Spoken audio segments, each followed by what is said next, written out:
Sebelum saya terangkan teks persisnya, itu ada sekian problem dalam memahami Quran, terutama kalau lewat terjemah. Problem itu bisa gawat betul, bukan gawat-gawatan tapi gawat betul. Misalnya ada ayat begini dan terjemahnya pasti begini. Fa'ainama tuwallu fasamma wajhullah. Kamu menghadap mana saja, di arah manapun, di sana ada ridhonya. Itu kalau hanya pakai terjemah, tentu menjadikan kita sholat bisa menghadap ke timur, ke barat, ke utara, dan ke apa? Selatan. Saya cerita sedikit tentang asbabun nuzul. Memang tema sekarang tentang asbabun nuzul. Dulu Rasulullah SAW ketika di Mekah itu sholat menghadap Ka'bah. Tapi setelah pindah di Madinah, di mana Madinah itu ada komunitas Yahudi dan Nasrani, Rasulullah itu menghadap ke Baitul Maqdis. Kira-kira 16 bulan.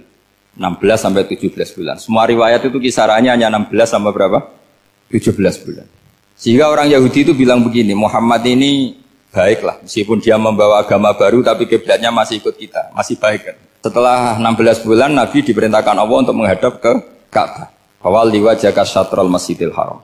Maka orang Yahudi itu berontak. Berontaknya adalah kiblat mereka ditinggalkan. Cara berpikir orang Yahudi itu kiblat mereka ditinggal. Sehingga mereka bilang mawallahum an qiblatihim allati kanu 'alaiha. Apa yang menjadikan umat Islam berpaling dari kiblat Baitul Maqdis. Kemudian mereka provokatif betul. Ini perlu diperjelas. Provokatif. Bilang begini.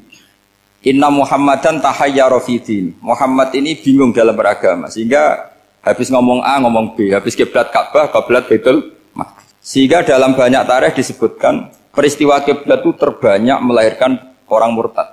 Orang yang keluar dari Islam gara-gara provokasi orang Yahudi. Muhammad tahayyara fi din. Muhammad itu bingung dalam menentukan pilihan apa? Beragama. Kemudian walhasil singkat cerita akhirnya Nabi itu madhep Ka'bah. Apa yang terjadi mukjizat itu adalah bahwa agama ini agama yang mewakili semua agama sebelumnya yang masih orisinil. Yaitu Nabi akhirnya berargumentasi Ka'bah adalah kiblat yang asli, yang lebih tua. Terus mereka tanya buktinya apa? Dijawab oleh Quran fihi ayatum bayyinatum maqamu apa? Ibrahim. Ka'bah bukti tertua adalah di situ ada makam Ibrahim. Makam itu jejak kaki. Ya kalau bahasa Indonesia makam itu kuburan. Kalau dalam bahasa Arab makam itu jejak apa? Jejak kaki. Sehingga diketahui oleh sejarah dibuktikan di situ ada jejak kaki siapa? Nabi Ibrahim. Sementara nisbatnya Baitul Maqdis itu adalah kepada Nabi Musa dan Nabi Harun. Yang ini adalah turunan dari Nabi siapa? Ibrahim. Hikmahnya apa? Begini, sebagai bukti bahwa Baitul Maqdis pernah menjadi poros Islam atau poros Tauhid, maka Nabi Muhammad pernah disuruh menghadap ke Baitul Maqdis. Buat inget-ingetan kalau ini pernah menjadi poros apa? Tahu? Tapi tetap tua-tuaan masih tua apa? Nah, kenapa tua Ka'bah tadi? Karena Ibrahim adalah Abul Anbiya, bapak dari para. Dan di situ ada jejak kakinya. Fihi ayatum bayyinatum maqam. Bukti itu belum cukup. Dibuktikan lagi bahwa Ismail kecil itu hidupnya di Ka'bah. Kita tahu sa'i baina Safa wal Marwah adalah karena Siti Hajar sedang mencari apa? Jadi ada bukti sekian, bukti empirik bahwa Ibrahim itu kiblatnya itu Ka'bah, bukan Baitul. Sehingga ada kata-kata fihi ayatum bayyinatum maqamu Ibrahim. Nah, tanpa ngerti asbabun nuzul, kamu akan mengartikan fa'ainama tuwallu fasamma wajhullah itu salah. Karena di situ kamu menghadap mana saja, maka di situ ada ridhonya Allah. Maka para ulama memberi catatan, maksudnya begini, kamu menghadap kemana saja, asal itu yang diperintahkan Allah, maka di situ ada ridhonya Allah. Harus seperti itu maknanya, disesuaikan dengan konteks asbabun nuzul. Tanpa seperti itu tidak bisa. Dan masih banyak lagi kepentingan tentang asbabun nuzul. Jadi problem sekarang adalah banyak mufassir yang hanya mengartikan dari terjemah. Itu bahaya sekali. Jika ada orang yang menikah secara mut'ah, itu kan mirip kayak transaksi zina. Mereka berdalil famastamta'tum bihi minhunna fa'atuhunna ujurahun. Perempuan yang sudah kamu nikmati, yang penting kamu bayar. Terjemahnya seperti itu. Karena ujur itu jamaknya ujroh. Itu fatal sekali. Padahal ayat itu begini, settingannya begini, setting siakul kalamnya atau asbabun nuzulnya begini. Ini sekaligus, memang saya sengaja ngaji dengan tema yang berat, bentuk penghormatan pada yang ngaji. Kalau temanya ringan kan kayak TPG. Begini asbabun nuzulnya begini. Wal muhsanatu minan nisa yang awal juz 5 itu, ya kita santai aja, yang awal juz 5 itu itu sebetulnya maktuf, diatafkan pada ayat hurrimat alaikum ummahatukum wa banatukum wa akhwatukum wa ammatukum wa kholatukum wa banatul akhi wa banatul ukhti. Jadi perempuan yang haram dinikah itu ada 7. Yang faktor nasab, yaitu siapa? Ibu, putri, saudara putri, bulik dari bapak, amah itu bulik dari bapak, kholah itu bulik dari ibu, keponakan dari saudara lelaki, keponakan dari saudara perempuan. Ini disebut haram karena nasab, nasab gen. Kalau orang Jawa bilang hanya 4 karena ngitungnya bulik baik dari bapak maupun ibu. Kalau orang Jawa bilang kan bulik terus keponakan dihitung 1. Padahal ada keponakan dari saudara lelaki, ada keponakan dari saudara apa? Perempuan. Wa banatul akhi wa banatul ukhti. Terus kedua, haram karena rodok. Kita tahu dalam hukum Islam rodok adalah sama dengan nasab. Jadi ibu yang pernah menyusui kamu berarti jadi ibu kamu. Dan saudara sepenyusuan berarti menjadi saudara kamu. Ini disebut wa ummahatukumul lati arda'nakum wa akhwatukum minar rodok. Terus ketiga, haram karena musoharoh, karena besanan. Jadi pagi ini misalnya saya nikah dengan Sri, bilang qabil tu nikaha wa taswijaha bil maril madkur. Setelah nikah dengan Sri ini otomatis ibunya dia menjadi mertua. Otomatis haram saya apa? Nikah. Ini namanya haram karena musoharoh. Atau kamu punya anak Zaid. Zaid pagi ini akad dengan Sri. Berarti Sri adalah menantu Anda. Otomatis haram bagi Anda. Itu namanya haram karena musoharoh, karena bisanan. Itu yang disebut waroba apa haram-haram itu kan saat terus itu wa ummahatu nisaikum.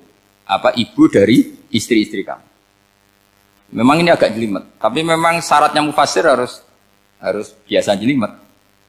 Jangan hanya nyari partai ayat-ayat untuk kepentingan partai. Wah itu ngeri. Kacau Quran dipakai kampanye. Terus itu berarti sudah 3 kan? Haram karena nasab, haram karena rodok, haram karena musoh. Terus yang keempat ini haram yang bukan karena sebab pada seorang perempuan, tapi karena istri orang. Disebut wal muhsanatu minan nisa. Haram menikahi perempuan yang masih milik orang lain.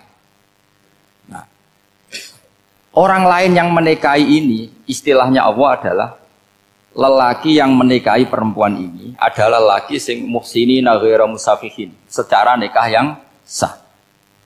Nah, nikah yang sah itu begini dalam hukum fikih Islam. Saya nikah dengan Sri, kalau hanya akad, itu saya wajib bayar mahar hanya separuh. Jadi kalau saya janji bayar 1 miliar, berarti wajib bayar berapa? 500 juta. Kalau janjinya 100 juta, hanya bayar 50 juta. Itu yang wajib bil akdi. Nanti wajib sepenuhnya nunggu bil jima. Kalau sudah hubungan intim, baru wajib 100%. Jadi kalau ada di Jawa, nikah dengan seperangkat alat sholat, itu yang atasannya tok, itu wajib karena akad. Nanti bawahnya nunggu setelah hubungan apa? Intim. Nah, ini hukum Quran, bukan hukum saya. Makanya kan wa in talaqtumuhunna min qabli an tamassuhunna, saat terus fanis huma faradtum. Hanya wajib bayar setengah. Nah, perempuan yang sudah diajak hubungan intim itu kata Allah fa'atuhunna ujurahun, maka wajib kamu bayar penuh. Jadi ayat itu tentang perempuan yang sudah dinikah, kita harus bayar berapa? Harus bayar penuh. Ini penting saya utarakan. Nah, problem kita sebagai orang Indonesia, ini juga problem Pak On, problem semua kiai. Mahar di Indonesia itu nggak bisa dibahas di Quran. Karena keterlaluan, kecilnya itu keterlaluan. Saya ini kan kiai, sering ngakatkan tuh sampai bosan, seperangkat alat sholat. Itu ngawur sekali, ini mbak-mbak harus nggak mau gitu. Saya provokasi minimal itu ya berapa? 100 juta berapa? Pantasnya berapa? Pantasnya berapa? 10 gram itu berapa nilainya? Kan 1 gram 500.000 baru 5. Ya sudah mendingan itu 10 gram. Quran itu bayangannya gini sambil latihan, yang hafal-hafal biar latihan. Jangan dapat beasiswa karena hafal tapi nggak jelas juntrungannya. Quran itu bayangannya gini, ini nggak mungkin Quran ini bisa dibaca di Jawa. Wa in aradtum istibdala zawji makana zawji wa ataitum ihdahunna qintaran fala ta'khudhu minhu syai'a. Jika kamu nikah sama seorang perempuan, kemudian kamu cerai, maka mahar yang sudah kamu berikan jangan ambil lagi. Karena mahar di Arab itu mahal, 100 juta, kadang mobil Alphard, kadang GMC. Sehingga setelah menceraikan tuh kebayang menarik. Kok enak, dulu saya memberikan itu kan karena dapat servisnya, sekarang sudah saya cerai, saya tarik. Kalau mahar di Indonesia kan seperangkat alat sholat. Jadi gak kebayang ada kalimat fala ta'khudhu minhu syai'a, jangan ambil lagi. Kebayang ngambil aja enggak? Apalagi kalau nikahnya sudah 2 tahun kan sudah lusuh, sudah. Tapi kalau di Arab itu kebayang karena mahal. Makanya orang Arab suka nikah orang Indonesia karena murah. Jadi bahasa kintoron tuh harta yang enggak ternilai. Wa ataitum ihdahunna kintoron. Kok yang enggak ternilai? Mahal betul. Itu pernah saya hitung, ada yang mahar itu 400 juta, ya sekira segitu. Nah makanya setelah dicerai, Allah memperingatkan setelah kamu kasihkan, ya jangan minta lagi. Kenapa kepikiran minta? Karena jumlahnya besar. Kalau di Indonesia kepikiran nggak minta, nggak kepikiran, saking kecilnya. Seperangkat alat sholat, kadang 1 juta. 1 juta itu setelah hubungan intim, sebelumnya yang wajib hanya 500. Itu kan nggak kebayang.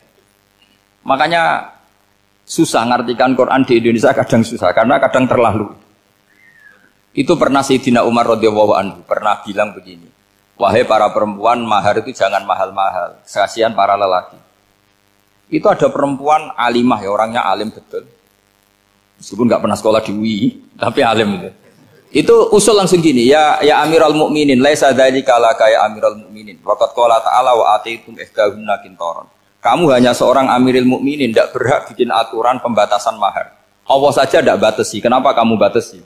Sehingga dulu yang namanya nikahnya Sulaiman Agung atau Jamaluddin siapa Ratu Agung, kalau hadiah ya sampai tas mahal itu. Ini kan dari bahasa Arab mumtaz mahal. Mumtaz itu istimewa, mahal itu dia punya istri yang sangat dicintai, dikasih hadiah mumtaz mahal. Terus ilat Jawa jadi apa?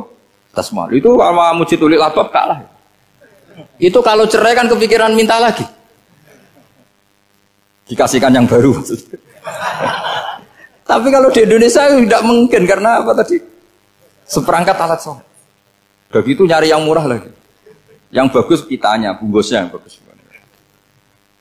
Nah, maka nggak mungkin kita maknani Quran tanpa mengenal yang bernama asbabin. Karena makna ayat itu bisa kacau kalau kita tidak tahu asbabin. Yaitu kayak tadi makna fa'inama tuwallu fasamma wajhuhu. Itu maknanya kan kamu menghadap mana saja, boleh saja di sana ada ridhonya Allah. Berarti kan bisa ke timur, ke selatan, ke utara, ke barat. Itu bahaya betul. Sehingga kata ulama harus mengkaji asbabin supaya porsi ayat ini sampai semana jauhnya itu kita tahu. Tanpa tahu itu tidak bisa. Begitu juga menyangkut kiblat. Sekarang saya tanya, kemarin kan ramai dulu di Kemenak, kiblat semuanya diukur dengan GPS, terus beberapa masjid dikomentari salah. Karena diukur pakai apa? GPS. Kalau dalam bahasa falak disebut yaumarosdil kiblat. Memang bisa diilmun. Tapi pertanyaannya begini, dari awal Allah ngendikan fawal liwajhaka syatral masjidil haram. Kamu yang penting sholat itu menghadap masjid. Masjid itu ya bangunan. Sehingga kata Ibnu Abbas yang diriwayatkan banyak ulama mengatakan al-Ka'bah kiblatun li ahlil masjid wal masjid kiblatun li ahlil haram wal haram kiblatun li ahlil masyriq wal maghrib. Jadi kalau orang di dalam masjid, kiblatnya harus Ka'bah. Di luar masjid, kiblatnya asal bangunan Masjid Haram. Tapi di luar sini, kayak di Indonesia, boleh semua tanah. Kenapa begitu? Kata Ibnu Abbas, karena Quran turun bilisanin Arabiyyin mubin. Jadi kalau orang Jogja, kalau mau ke Jakarta, arahnya kemana? Barat. Itu sebetulnya ketika Anda ke barat itu persis Jakarta, apa bisa saja pasnya itu Pangandaran. Tapi orang itu akan bilang kalau ke barat ya ke Jakarta. Meskipun presisi Anda tepatnya di Pangandaran. Nah kiblat seperti itu, asal orang menghadap ke barat itu orang sudah bilang ke kiblat. Gak usah sedetail misalnya harus pas Ka'bah. Saya pernah debat sama tim ahli Kemenak.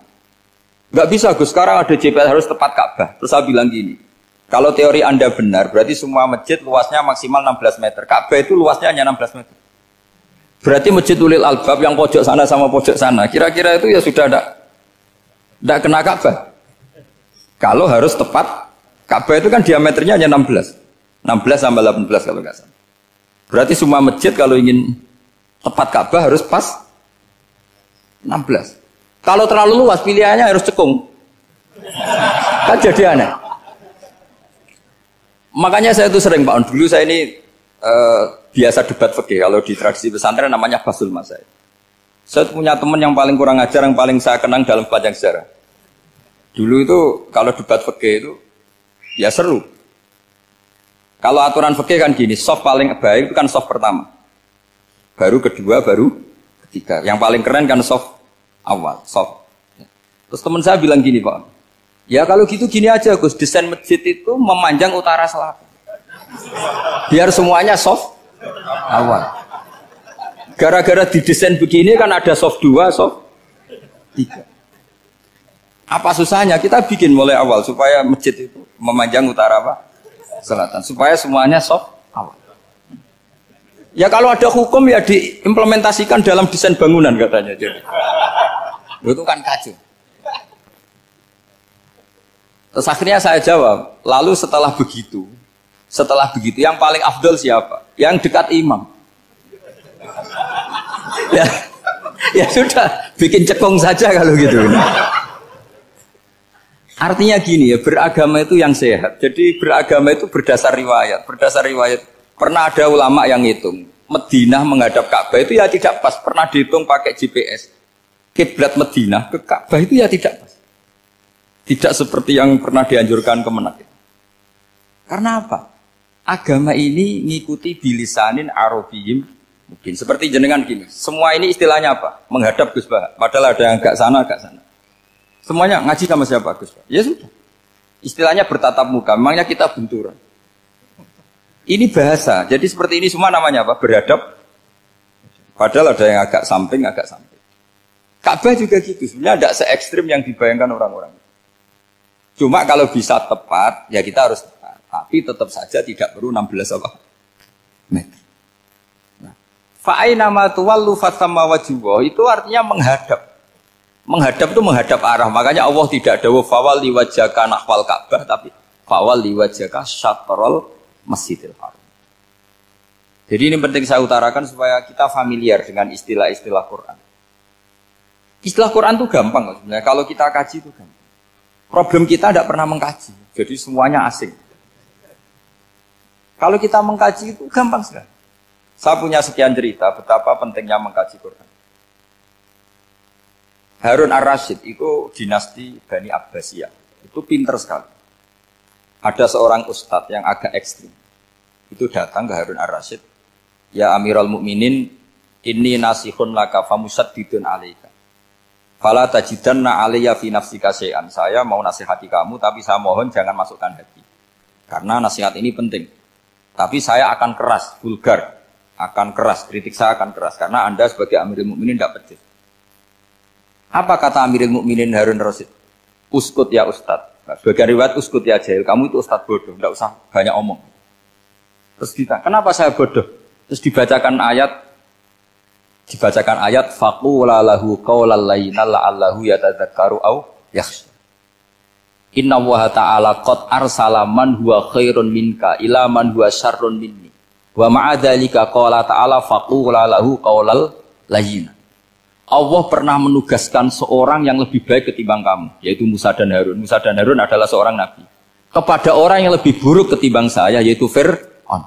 Itu saja etikanya faqula lahu qaulal layinan. Kamu kalau ngomong yang halus, yang baik, yang berperadaban, kok kamu sama saya mau kasar? Akhirnya ustadznya ternyata pinter kamu, ya pinter aku. Jadi semudah itu. Allah itu menugaskan orang yang lebih baik ketimbang kamu, yaitu Nabi Musa. Kepada orang yang lebih buruk ketimbang saya, yaitu Fir'aun. Itu saja ada etikanya. Kok kamu sama saya mau tambah etika? Mau main kasar hanya karena kamu merasa nasihat Anda benar? Jadi gampang sekali memahami Quran. Tapi lagi-lagi memang bagi ahlinya. Tapi ini saya bantu supaya sampean jadi ahli apa? Quran. Meskipun ngajinya sebulan sekali. Sudah sebulan sekali tidak punya kitabnya. Sudah. Jadi ulama dulu kalau belajar Quran itu gampang sekali. Saya berkali-kali cerita. yang kitab saya baca direktorat namanya Syajaratul Ma'arif. Itu kalau cerita bikin judul itu enak sekali. Babuna fil ibad bikullil bilad. Bab seseorang di mana saja hidupnya harus bermanfaat. Terus dalilnya itu hanya mengutip makalahnya Nabi Isa wa ja'alani mubarakan ainama kuntu. Ciri utama seorang nabi apa? Saya di mana-mana adanya berkahi orang lain. Jadi berkah bagi orang lain. Maksudnya tidak jadi problem bagi orang lain. Artinya kamu hidup entah di Jogja seperti Pak Ono orang Jember, saya orang Rembang. Hidup di Jogja manfaat, di Jember ya manfaat, di mana-mana manfaat. Saya pernah di Korea seminggu ya manfaat. Saudara kita TKI yang di Korea ya manfaat, di sana bikin masjid, bikin apa. Karena ngendikane Allah menceritakan Nabi Isa siapa? Wa ja'alani mubarakan ainama kuntu. Saya adalah orang yang di mana-mana berkah. Artinya manusia eksistensinya harus seperti itu, hidup di mana saja berkah. Gampang sekali memahami Quran. Pernah Imam Syafi'i ditanya, kalau kamu nggak kehilangan air atau nggak ada air di satu daerah, cari-cari dulu sampai nggak ketemu. Setelah nggak ketemu air, baru kamu boleh tayam. Imam Syafi'i ditanya, apa dalilnya harus mencari dulu? Kalau nggak ada air ya langsung tayamum saja. Kenapa harus nyari-nyari dulu? Jawabnya Imam Syafi'i itu gampang sekali. Qala ta'ala falam tajidu ma'an. Kemudian kamu tidak menemukan air. Di mana-mana tidak menemukan setelah mencari. Kalau belum mencari namanya tidak tahu. Kan ayatnya kan falam tajidu ma'an. Kemudian kamu tidak menemukan air. Tidak menemukan tuh nyari dulu apa langsung ambil sikap? Nyari dulu baru kesimpulannya tidak ketemu. Kalau belum pernah nyari namanya tidak tahu. Segampang itu ulama dulu memahami Quran karena konstruksinya utuh. Yaitu mereka tahu betul bahwa Quran itu bilisanin Arabiyim. Ketika Futuhat Syam. Syam dulu itu dikuasai tentara Romawi. Era Sayyidina Umar Futuhat. Yerusalem dikuasai tentara Islam. Itu awal Sayyidina siapa? Umar radhiyallahu anhu. Ketika Futuhat mau ada pesta besar-besaran. Tapi Umar menolak. Ketika menolak, kenapa Anda menolak? Beliau hanya baca ayat innallaha ta'ala ayyara qauman faqala adhabtum thayyibatikum fi hayatikumud dunya. Allah itu mengkritik satu komunitas kaum yang zaman di dunia menghabiskan semua kenikmatan. Maka kita tidak perlu syukuran besar-besaran. Jangan-jangan jatah kita di akhirat kita habiskan di dunia. Itu adhabtum thayyibatikum fi hayatikumud. Semudah itu. Semudah itu ulama. Rasulullah pernah dahar, pernah makan.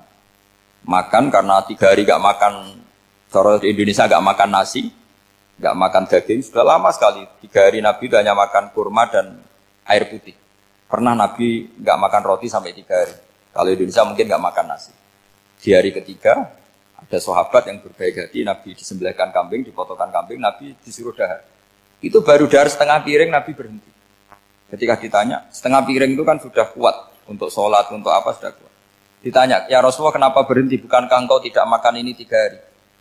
Nabi menjawab, walatus alunna yauma idzin anin naim. Semua nikmat yang saya rasakan nanti ada pertanggungjawabannya. Makanya saya tidak ingin banyak-banyak.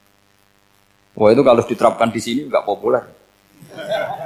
Makanya saya tahu gayanya ngaji Quran itu nggak siap dengan konsep-konsep Quran ini. Jadi segampang itu orang dulu. Nah karena apa ya itu tadi? Mereka tahu asbabun nuzul. Quran itu diturunkan dalam konteks apa? Lafat ini arahnya kayak apa? Mutlak muqayyadnya kayak apa? Muhkam mutasabihnya kayak apa? Nasah mansuhnya kayak apa? Nah sedikit saya cerita ini mungkin contoh terakhir supaya agak lama-lama. Nanti bingung kalau lama. Yang bingung ya saya. Bingung cara memahamkan. Jadi kalau guru itu kan bingung cara memahamkan. Kalau murid bingung cara memahami. Gak tahu tingkat kebingungannya sama. Kalau guru itu bingung cara memahamkan. Kalau murid bingung cara. Jadi ini pertemuan 2 kelompok bingung. Jadi yang satu bingung cara memahamkan, yang satu bingung cara. Kalau orang ekstremis bingung cara merusak suasana. Itu gak benar itu. Ada loh. Rasulullah itu anak Nabi. Itu paling pusing yang ngadepi orang-orang yang ekstrem. Karena apa? Cara berpikir itu lompatannya itu enggak tertib. Jadi Nabi itu cara berpikir itu kecerdasan nubuah. Sementara orang ekstrim cara berpikir itu kecerdasan nafsu. Bukan kecerdasan manusia. Kalau manusia masih baik nafsu. Misalnya begini, kalau dalam tradisi nubuah itu. Saya dengan Pak Anu berteman lama, mulai tahun 2000 berapa. Itu kalau Pak Anu bertamu ke saya, harusnya tidak usah tak kasih makan. Karena sudah dekat. Tapi kalau kenalan baru itu dikasih makan, disangoni. Jadi Nabi itu perilakunya agak unik. Akhirnya ada orang yang cara berpikir itu dangkal. Ya Rasulullah ini tidak fair. Yang iman lama tidak diservis, yang iman baru diservis. Cara berpikir Nabi begini, orang Ansor itu kan sering memberi Nabi. Perjuangannya Nabi ditopang orang apa? Ansor. Donatur lah, kira-kira orang Ansor itu donatur. Donatur itu keren. Karena donatur itu artinya al-yadul ulya khairum minal yadis. Sehingga ketika Nabi sudah menguasai negara, menguasai Mekah, Madinah, sudah futuhat, itu orang Ansor tetap gak diservis. Yang diservis Nabi itu orang-orang baru masuk Islam, disebut wal mu'allafati qulubuhum atau Islam mu'allaf. Ada 1-2 orang yang protes, tentu yang gak pinter. Tukang protes pasti tidak pinter.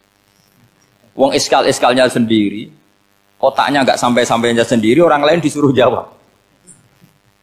Makanya di sini tidak ada tanya jawab, nanti iskal-iskal kamu sendiri, bingung-bingung kamu sendiri, saya disuruh jawab. Berarti Gus Pak gak mau ditanya, ya memang gak mau, karena tadi jawab sendiri aja, nanti pinter sendiri, kapan-kapan pinter sendiri. Akhirnya tanya begini, cara tanya gini, ya Rasulullah, ini gak fair. Orang sudah Islam lama setelah negara terbuka milik Anda, setelah kita menang, setelah kita menguasai negara, tidak kamu servis. Sementara yang baru Islam kamu, Nabi itu bertanya senyum-senyum, rileks saja. Lama-lama tambah ekstrim pertanyaannya. Kata Umar, ya Rasulullah saya beri izin untuk membunuh orang ini. Umar itu pikirannya karena mangkel lo Nabi. Nabi jangan. Kalau kamu bunuh, nanti apa kata orang banyak? Inna Muhammad dan yaqtulu ashabah. Dikira Muhammad membunuh sahabatnya sendiri. Nabi masih mendengar. Komplainnya masih mendengar. Lama-lama Nabi memberi penjelasan. Kamu ini orang Ansor. Kamu biasa memberi saya, memberi dana perjuangan. Memberi itu hebat. Saya tidak ingin menurunkan grade Anda. Grade sebagai pemberi, berarti kelasnya elit. Sekarang menjadi penerima. Itu tidak bagus. Itu betapa Rasul ini namanya kecerdasan nubuah. Kalau orang biasa memberi, biar memberi saja. Supaya dia tetap heroik, tetap patriotik, tetap keren. Karena mentalnya pemberi. Jangan sampai dari mental memberi, kemudian mentalnya peminta. Jadi kalau Pak On jadi tim suksesnya Pak Jokowi itu ya tidak minta-minta. Kalau dulu kampanye ya kampanye saja. Biar memberi terus nggak pernah minta. Meskipun akhirnya ya gelong. Tapi Nabi dulu tidak gitu. Jadi orang Ansor itu nggak pernah diservis. Padahal jasanya kayak gitu. Supaya kelasnya tetap kelas elit, yaitu pemberi, penanggung jawab. Nabi nggak ingin orang Ansor turun grade menjadi penerima. Orang-orang yang cerdas nubuah menerima konsep Nabi seperti itu. Lo tanya sama Pak On, saya dadani terjemahan UI itu puluhan tahun sama Pak Jun. Itu beliau ke kontrakan saya ke rumah beliau. Tidak pernah berharap apa. Saya sangat tertutup. Bukan apa-apa ya, kalau ingin memberi saja. Kontribusi saya pada Al-Quran. Saya tidak kepikiran mendapat. Supaya heroik. Tapi orang-orang yang cerdas amatir tadi, ini gak fair.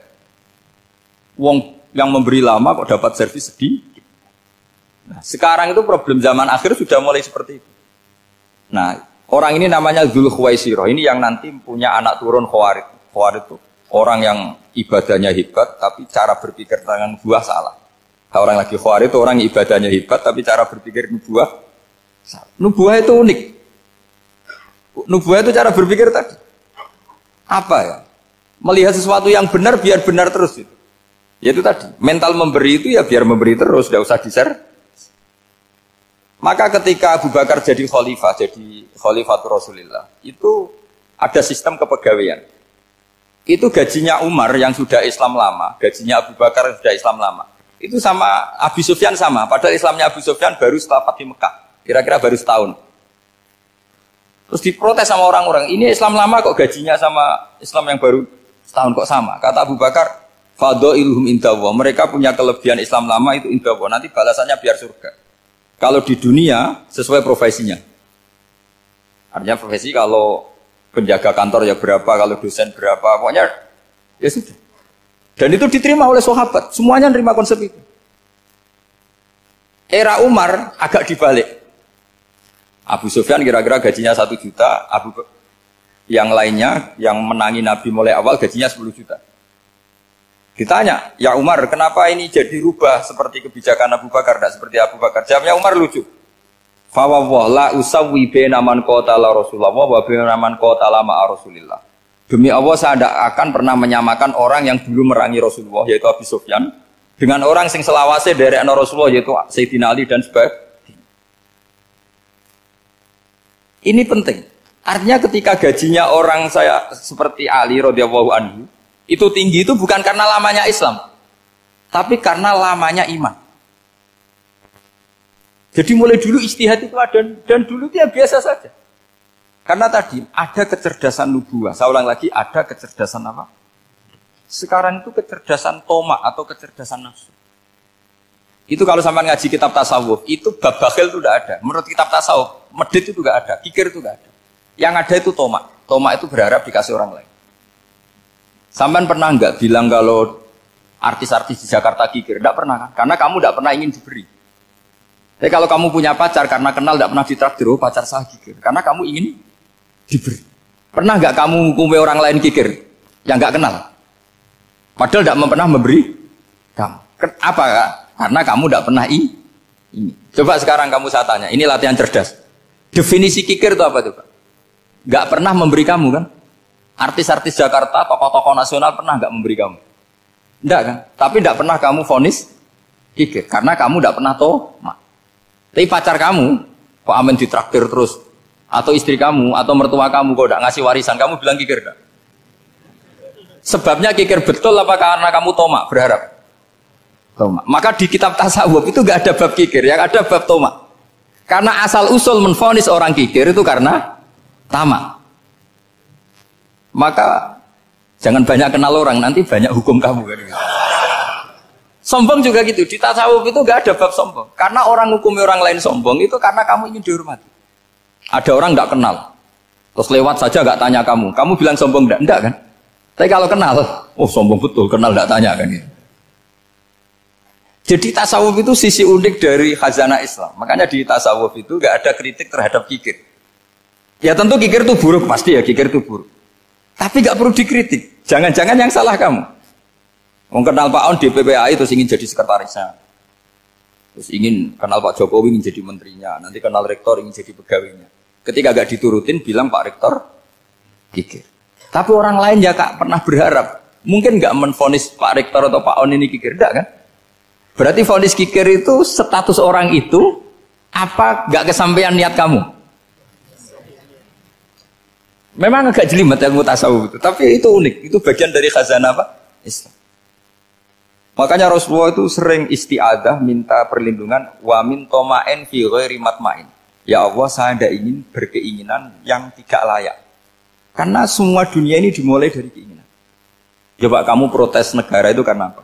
Ingin makmur, sejahtera tanpa kerja. Sehingga nyalakan menteri keuangan, menteri ini itu. Makanya kalau guyonannya ulama tasawuf gini, tak beri bocoran. Guyonannya orang tasawuf. Begini guyonannya. Anta lam tajid min nafsika kullama turid. Fa kaifa turidu min ghairika kullama turid. Kamu yang punya keinginan saja tidak bisa memenuhi apa yang kamu inginkan. Kenapa keinginan itu kamu timpakan ke orang lain untuk memenuhi kamu? Wong kamu yang punya keinginan saja tidak bisa mewujudkan. Kenapa keinginan Anda kamu timpakan, bebankan orang lain untuk memenuhi keinginan Anda?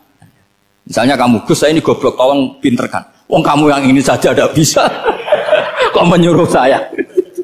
Jadi kalau tiap tasawuf itu unik.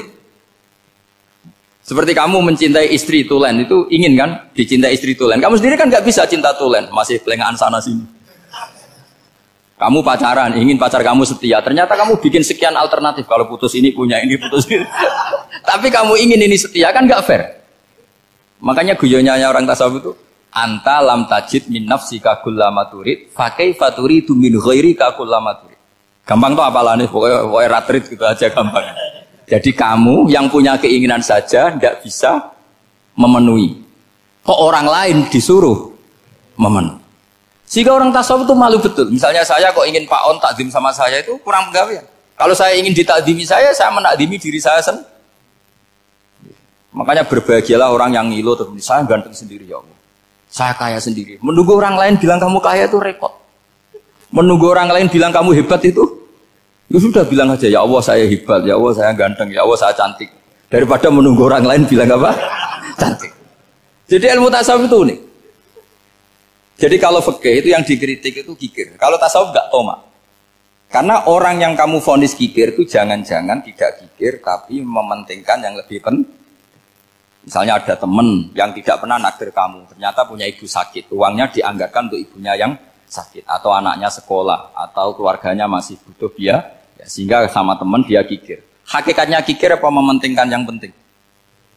Tapi kamu karena nggak pernah ditraktir menvonis kikir. Nah, ini pelajaran. Jadi makanya yang dianteni ilmu tasawuf itu toma, tamak tadi kalau dalam bahasa Indonesia, bukan kikir.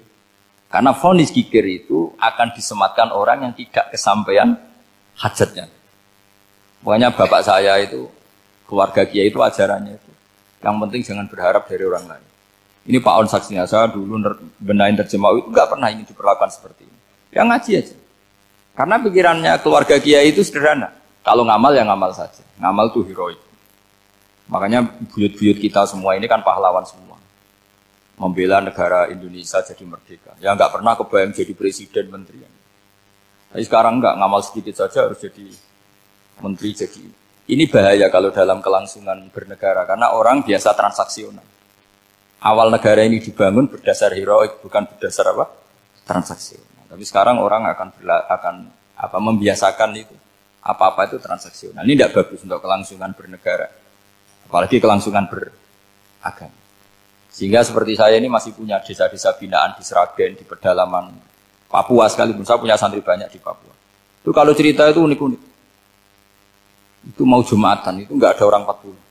Sudah datang setengah 12. Itu datangnya 3 jam. Di situ mau ketemu santri 3. Semua, karena ya akhirnya mereka tanya gini, Pak. Pertanyaannya itu lucu. Gus, boleh nggak Jumatan orang 3?